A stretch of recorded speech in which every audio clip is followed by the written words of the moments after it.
How long did you work at TeleTech? Almost exactly 6 years. And what dates were you employed with them? From August 29 of 2005 until the end of September, I think, or middle September of 2011. You had seen the TeleTech exposed video, which I produced, Yes. and in that there was 6 different interviews with different employees of the company. Do you agree with the things that was said by those 6 employees? Absolutely. Okay. And now, your position at TeleTech, you were a supervisor / manager? Yeah, I was a nesting coach. Okay. So basically, and I also did intern type stuff with the supervisors, or doing supervisor type work, like scheduling and working with quality and things like that. So like sick and making everybody's schedule right for breaks and lunches and stuff like that. So you handle quality control issues as well? Somewhat. Sometimes I'd have to talk to employees, or set up appointments for them to talk to the nesting supervisor or things like that. But if it was something I could handle or another coach could handle, we would take care of it. So. Okay. Now, since the TeleTech exposed video was released, which would have been the very end of February, TeleTech has released about a dozen interviews with current TeleTech employees, and in those videos, as I know you've seen, they speak very highly about the company, saying how wonderful of an employer it is, and all kinds of other stuff like that. What is your opinion on those videos that you had seen? My opinion on those videos was just about everybody who was interviewed on those videos, except for maybe 2, all had a title. They either a supervisor or had some kind of upwardy job in the company. They weren't just the average People on the floor. Yeah, they weren't people taking the phone calls. They were supervisors. They were team leads. They were spirit champions, which do sometimes, they do take phone calls, but not as much as they get other jobs, like doing the projects for the team and stuff. They get the little perks of being off the phone and that extra time, and everybody had a title on those videos. It wasn't the plain Jane everyday come to work and do their job type person. It was everybody who had a title. Now, you had told me when we spoke a few weeks ago that when certain government officials would come to tour the facility, whether they were congressmen or senators or county officials, that the managers there would keep certain employees away from these government officials when they came through. Can you tell us about that? Well, they have a system that keeps track of everybody's schedules, so they'd just move people's schedules around to where when those people were in the building, they wouldn't be able to be approached because they were afraid of what certain people would say to those people. They'd even hold meetings ahead of time before they came, explaining what we were allowed to say and what we were not allowed to say to these people. And then I think from those meetings, they would see what everybody's views were. Like if somebody would be labeled as troublesome, who was like, why can't we talk to him about this, or something like that. And then the next thing Workers' rights issues is what you're saying. Or something like that. Okay. Just anything being brought up that they didn't want talked about. They would be like, okay, well, and without telling that employee, their schedule would be moved to maybe their lunch is like a half hour earlier or an hour later. So when that person is walking through the building, they have no chance of getting up and talking to that person or knowing that person's walking by or something like that, just so that they're busy taking their phone calls, just to make sure, look, quality control, make sure they're not, gonna talk to that person or say something that maybe shouldn't be said or might be controversial or anything like that, just to avoid. It's kind of like accident control before it happens. Yeah, it's prevention on the part of management to make sure that certain grievances aren't told to these officials. So yeah, I could see them doing that. Now, when you were there, what was the ratio of roaming coaches to the CSRs on the floor? There was about one coach per 30 agents. Okay. And do you believe that if the employees at the call center unionized, that the working conditions and the pay would improve at the call center? I believe so.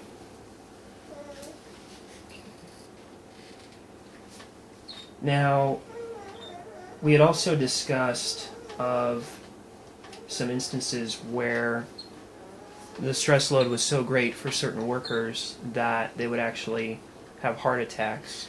Heart attacks or panic attacks or just any kind of... I've seen people wheeled out on stretchers and get wrote up later for missing that time of work. Now, and it would probably be difficult to try to remember this, in the 6 or so years that you were there, how many heart attacks did you know of or did you hear of? Or did you see where they came with the ambulance and the paramedics? I actually witnessed it quite a few times. I would have to say, in my time when I've actually seen it, it would be about a dozen maybe. So twice a year? Maybe, possibly twice a year from... Yeah, that sounds about right. About once or twice a year I'd see somebody, actually physically me seeing them, and then hearing about it, there was more. So, you know, the call center agents are under so much stress. It's amazing how much stress customer service can be when we're helping people with their most vital income, their money. People take that very personally and they explode when certain things go wrong because that's their livelihood, that's their rent, that's their phone, that's their car, that's their, you know, so people get really stressed out and they're really not pleasant to these customer service representatives that are trying to help them. And the customer on the other end of the line doesn't understand that this agent didn't do this to them. They're just trying to help them either A, figure it out, or B, try to fix it, or C, help them manage it in the future. And that can be very stressful when the customer doesn't understand that.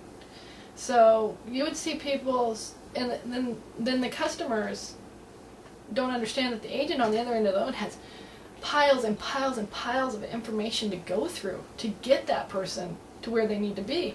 They have this thing called Solution Center that is very hard to navigate. I mean, you can type stuff in and you'll get like 20 or 30 results for the exact same thing, you know, and then you have to sift through those 20 or 30 results to get the customer where they need to be. And then if you need help with that, you got your hand up in the air. You're not talking to the customer, either I have them on hold or a silent hold is what we call mute. And you're waiting for that one agent that's probably helping somebody on the other side of the building because there's 30 other people that might have help, you know, need help or whatnot. So all this just adds to the call time and to the stress. Major stress. And it's amazing how many people you see get stressed out. And there's people who get stage fright, who are afraid to talk to customers. Yeah, you know, when they first get on the phone, I've seen people break down and bawl, and they were just crying and crying, and I would console them and help them and get them to where they could take phone calls. But you never know when that's going to hit you again, and you get that stress back, and you're like, oh my gosh, you know, I'm trying to help this person, and they go into panic, and then, you know, your heart rate goes up, and the next thing you know, you're on the floor.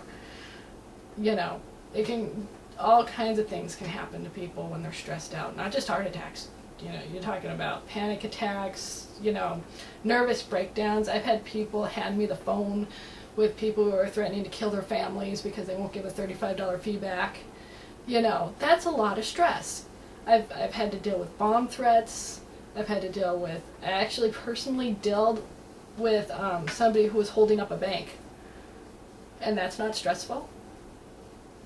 Now with all these different instances that had happened, as far as just the overwhelming amount of stress, how supportive was the management at the facility as far as trying to console or give support to the CSRs? Not many. I think a lot of the management has kind of lost their ability for, you know, because once you do something for so long, you kind of grow an outer shell to things. And I think a lot of them have that outer shell now. They're Where just it's like, insensitive. it's normal. They're just being annoying. You know, if they take a break, you know, it better be less than a 4-minute break because that's all you get to go to the bathroom with. Because you get a 4-minute break a day to go to the bathroom outside of your breaks and lunches.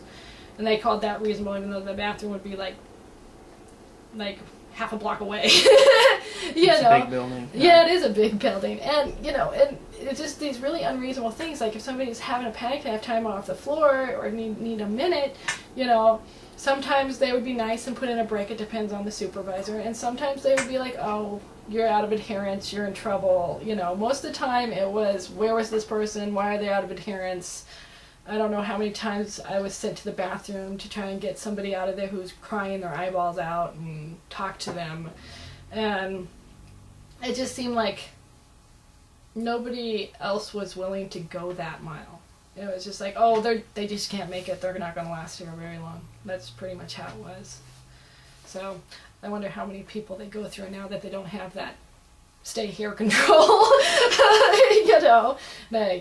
It was just amazing to see what some people would say. They're just like, oh, they're not going to last here long. Doesn't matter. Because they can just fill that spot, no problem. I just hire somebody else who's desperate for a job.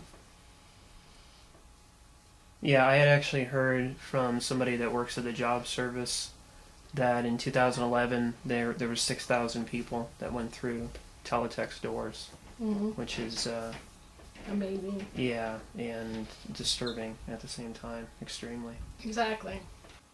Now we had also discussed the tax credit issue. There's a belief from a lot of people that I've talked to that TeleTech's policy is to run as many employees as possible through the call center so that way they get a tax credit on each person. And what could you say about that? What have you heard from other managers? Basically that when they were bringing people through, they would actually have people come through that weren't able to do this job. They weren't computer illiterate, anything like that. They would give them the false hope that they could come in and get this job done and do it, and then basically fire them shortly after for not being able to do the job. And that way they were adding that up. It's all added up, but they basically help people get through the screening test to get on the job. So basically it was just to get people hired and through. They kept just scheduling more classes and more backs, and they'd have deadlines on how many people to get in each one of those backs. So yeah, they would put as many people through as sometimes we would have 2 or 3 backs going at a time. And backs are like training classes. So in each class having about 15 to 20 people in each class and just shuttering them through. Sometimes we'd have to split up to day and night classes because we had 6 classes going through at a time. Now, did you ever hear from any of the managers, and I know that this may be a little bit of a stretch because the people that would have knowledge of this would probably be at the corporate headquarters in Colorado, but had you ever heard any managers say how much money that the company is making off of each of these people in tax credits? Have you ever heard anything like that? Any kind of numbers or anything? I didn't get the numbers. I just knew that from some of the... What was being said by managers that they were getting some type of tax credit for running the people through. Okay. But that's kind of a hush-hush thing, so... Oh, I wouldn't think that they would want that broadcasted. But, that would make the company look even worse if right. that's possible. So, now, is there anything else you'd like to add about your work experience at TeleTech? My work experience at TeleTech was exactly that. I loved my job at TeleTech for many years, and then it started getting worse towards the end, where when I was pregnant, I started getting pushed out. I had my baby and left work for a little while, about a little over a month to take care of baby, and came back and had to go through a class again because that's the contract policies. You have to go back through and relearn the material, which was fine. And I found that I was having trouble with TeleTech working with me on breast pumping. It's a very serious issue in my eyes, because a lot of women, when they come back, they're already stressed, they're emotionally unstable as it is, because they got all the hormones running through them from just having a baby, and that can take about 6 months to dissipate sometimes. And I found the laws, I found that now I know that they go by Colorado law, which mirrors Montana state law on, having a breast pumping room available, which is fine. It was not really available, though. It was in the building, but half the time it was locked and I couldn't get in it. And I was having a really difficult time trying to get in and get that done. And probably you wouldn't understand because, you haven't had engorged breasts or have the pain of your filling up and your skin stretching and everything being squished together and trying to concentrate on this work, and then having to get up like all the time to check this room across the building to see if it's unlocked. And then sometimes I'd go check it 2 or 3 times and couldn't get in. And I just want to interject one thing. Uh-huh. Now, the door would be unlocked, and this was the room that you were supposed to use, and every time you would walk over, you'd get docked for time. Exactly. Okay, go I'd ahead. get docked for time every single time I'd go open that door. Try to go open the door. And half the time it was locked. They would let other people use it besides breast pumping people, like diabetes people who had food and they had to run out on the floor really quick to eat, which I can understand that to a point, but the law states it has to be for breast pumping women only. And they would allow other people to use it. Yeah, and there's privacy issues with that. Exactly. And health issues from just food and stuff. Yeah. There's an issue. And I found that, I read the laws very carefully. Read them very carefully. And there was nothing in there saying that I had to use the room. Just that they had to have one available. And since it wasn't available to me, and my trainer was not willing to work with me at all. She was being absolutely horrible. And you would think with her having kids she would have cared, but she didn't. And I read the laws over very carefully, and I was like, oh, well, it doesn't say I have to use the room. So I was like, and it doesn't say anything about me working at the same time. So I did a very brave thing. I decided that I was going to pump and take my test at the same time. So I set up in the classroom between 2 nursing women who had babies as well, who were having just as many issues trying to use that room, or had tried using that room, or had a different job and they were doing it. And that they were parents and they understood. They said I was brave. They don't know if they could do it. And I went, okay, well, you know what? I'm just going to pump at my desk. And I'm going to do my job and pump at my desk and just kill 2 birds with 1 stone. I'm going to keep my already dwindling paycheck from dwindling any further. So I can pay my rent and daycare and all that other fun stuff. And I'm going to work at the same time, which I did get 100% on my test, too. I got a perfect score. I was typing with one hand and pumping with the other. I wasn't showing off my breast. I just had it up underneath my shirt, letting it do its thing. And all the guys were pretty much on this side of the classroom. And they were further down anyway, and I was facing the opposite direction anyway, so it wasn't a big deal. Not to me anyway. And they used everything that you can't use the plug-in. And like, what's the difference between using the plug-in here and the plug-in in the nursing room? Uses the same many watts. What's the issue? They tried everything. They couldn't tell me not to at that point. They actually called an HC coordinator in Colorado and set up an appointment with me to talk to them in the HR department. And I went in and I tried to talk to her about it, and she told me, point blank, if I didn't use the breast pumping room, they would walk me out right now. And I said, fine. And I said, we will discipline you up until termination if you do not use the room. And I was like, no, that's not right. I asked her to check the law again. She said, I don't have to. Wouldn't even listen to me. And I was walked out for trying to feed my child. And it was already bad enough because the week or so I had been working there, it's really sad, I actually had to buy him formula because I couldn't get enough milk at work because they wouldn't let me.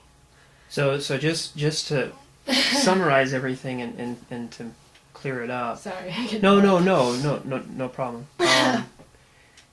You were terminated because you were using the breast pump, which you were allowed to do by law, on company time because you were doing it at your workstation. Because I couldn't get into the breast pumping room. Which the company said you had to use. Exactly. And the law says that you don't have to use the room the company It Gets just you. it just says that it has to be available. It doesn't Exactly, say that you actually have to use it. Okay. Yeah, it doesn't say that I have to, but she told me I had to.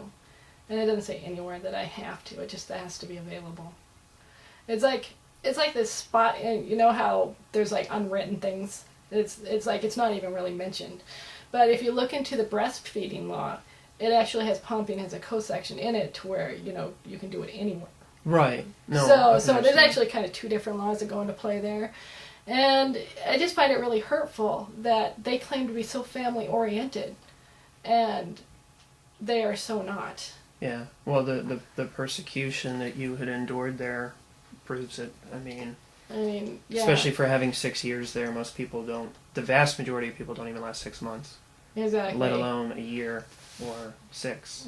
So. Right. And it's just really hurtful that I put so much into the company, did so much to help keep the employees there and keep the morale up and everything I put into that company, and they just dumped me out because I wanted to feed my baby. It's very sad. It's very heartless. Very heartless. So, actually, and that's pretty much all I have to say about that. It's just, hopefully they, something happens, whether they be unionized or closed down or something, to where this doesn't happen to someone else. There shouldn't be any other babies suffering out there, or mothers trying to get their kids up and going with milk, or having trouble with daycare or anything like that. They should, they should be like any other company and offer support for that. If they actually say they support it, they actually should. They should show it.